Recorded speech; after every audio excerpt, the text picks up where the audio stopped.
So yung mga panalo, welcome back ulit sa ating YouTube channel. So for today's vlog, magre-repaint tayo ng mags.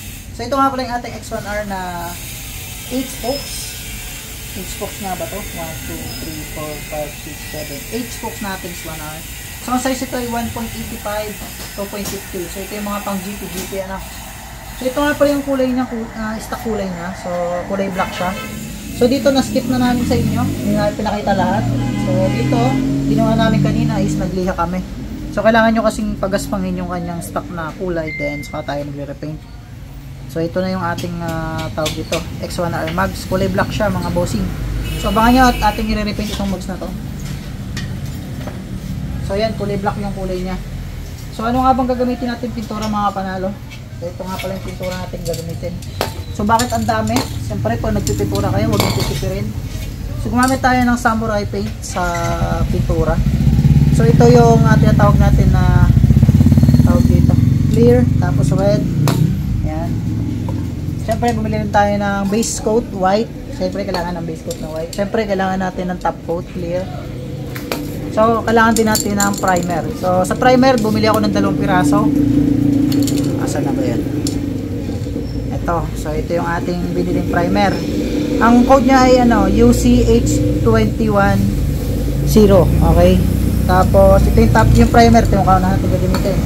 So ito naman yung white, gumamit tayo ng 2102 na white. Okay, yan yung code niya mga boss. Yan, yan 2/102, yan yung code niya. So gagamit naman tayo ng red, ito na yung pinakang pira red, 1523, yan yung code niya mga bossing na ito. Tapos gamit tayo ng clear 1 and 128, yan yung clear natin. So dapat yan, kumpleto to mga boss. So mag-start tayo dito sa primer, pampakapit ng pintura. Then base coat para lumabas yung kulay ng red. Siyempre red naman tayo mga boss para sa ating pinali na kulay. And then siyempre pang top coat natin. So kailangan makakumpleto mo yung kulay na to. So kumuha ako ng 3 red para matingkad yung kulay.